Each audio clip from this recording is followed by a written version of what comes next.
The 6 representatives of the 6 species sat at the table, 3 on one side, 3 on the other. On one side of the table sat the Chital, covered in a very hard carapace. Joining them were the Garda, flexing their giant claws, and the Critolo, covered with vicious horns and spines. On the other side of the table sat the Maboba, with their very large mouth of vicious fangs. They were joined by the Clanari, very brightly coloured and covered with a wet sheen, showing the extreme toxicity of the race, and the gigantic Tokol. Beyond them, representatives of the many worlds, most of them members of the Galactic Confederation, sat watching. The hall was provided by the Galactic Confederation to encourage peace, and non-member worlds were welcome to use it. Talks had broken down. War was inevitable between the Chital and the Maboba, joined by their allies. It was at that time when a diminutive being walked in. This new creature was slightly smaller than average, and did not appear to have any natural weaponry. Neither horns, nor fangs, nor armor adorned it. Yet this creature walked with calm and easy confidence onto the floor of the negotiation chamber. Gasps came from the gallery as it walked in.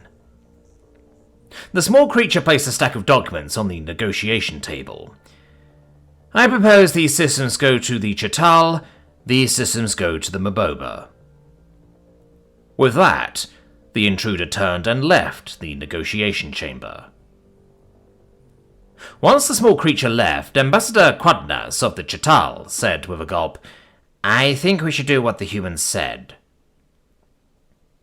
Ambassador Carnal of the Maboba looked startled, to the point where the entire assembly noticed.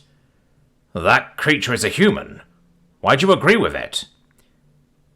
"You did not read the file we gave you about the different species," hissed Ambassador Zotella of the Clanari.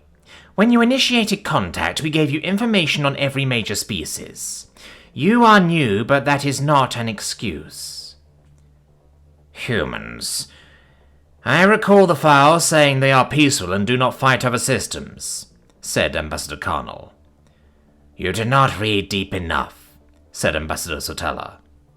It squirmed, trying to get comfortable sitting next to the Tokol behemoth. "I will tell you about the humans," said Ambassador Dalatafil of the Critlo from the other side of the table. Its large horns bobbed with his head as it spoke, but the other smaller barbs that covered the rest of his body did not move. "Hundreds of cycles ago, the Galactic Confederation was threatened by pirates. A new species that did not believe any other species were truly sentient. They had no qualms about killing any other species. They attacked without mercy." "What happened?" asked Ambassador Carnal. "The humans stepped up. They matched the pirates move for move and slowly destroyed their fleet.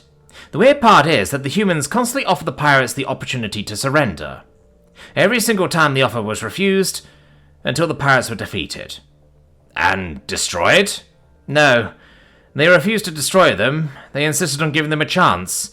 The humans confined them to their home planet. They told the pirates that if they are willing to interact peacefully, then they will be allowed off their home planet. All ships that attempt to leave their home planet are destroyed in the upper atmosphere." "So they are strong?" "That was when they fight. They don't always fight," said Ambassador Taluda, the Clanari. "I enjoyed reading about when they opposed the Femira Empire." "Was it war?" asked Ambassador Carnal. "No, they did not dignify the Femira with warfare. The defeat of the Femira Empire was far more undignified." "What happened?" "They used business. They refused to trade with the Femira. Whenever the Femira tried to engage in commerce, the humans appeared with better offers. Many thought the humans were willing to lose economically as long as it hurt the Femira more.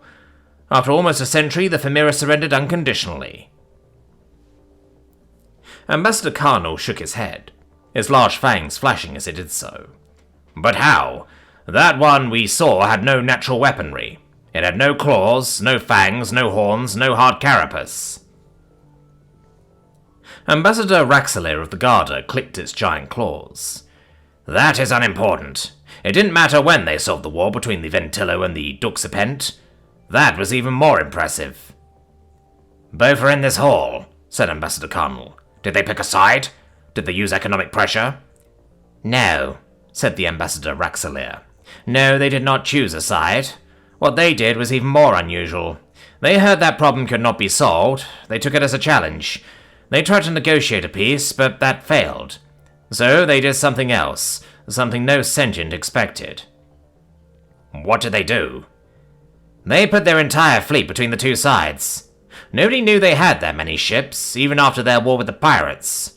Then the two sides tried going around the blockade, so the humans recruited their merchant ships and private ships to assist with the blockade, and even asked other systems they were friends with to join in. Eventually, war became completely impossible. To keep fighting would have meant firing on humans or their allies, and neither side was willing to risk that. With no new incidents to be outraged over, and knowing the humans would not give up, they reluctantly agreed to renew peace talks. Now, while they don't like each other, they are both full members of the Confederation. Ambassador Carnell shook his head. His jaw swang. So if we go to war, they might interfere? Maybe. It is hard to predict humans. Still, this one did not give any threats. Often they just give advice, and that is all. They don't force you to listen, but they are usually right. They go where others won't, said the Ambassador Prestio of the Tokal, sitting on the Miroba side, but at the extreme edge of the table. His enormous size made it difficult for him to sit too close to other ambassadors. When we first discovered interstellar travel, many species were afraid to interact with us. Many reacted with hostility to show they were not afraid. The humans instead requested a meeting. They wanted to establish diplomatic relations and to establish trade between us. After they had finished, other species finally were willing to talk to us, only because the humans did it first. We would not be on your side if the humans hadn't been brave enough to talk to us.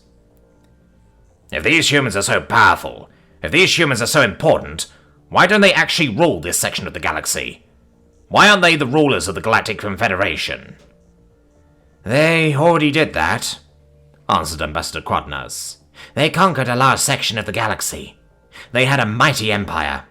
About 1,000 cycles ago, they renounced their leadership and turned their empire over to the member species. These members became the core of the Galactic Confederation. Some became independent again, but most joined. Then others joined later, once it was no longer a forced partnership, after they saw the benefit of doing so. The humans gave their empire to the rest of the galaxy.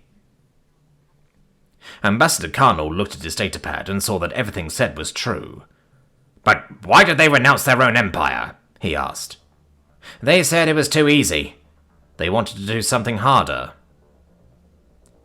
Ambassador Carnell swallowed hard. I think we should do what the humans recommended.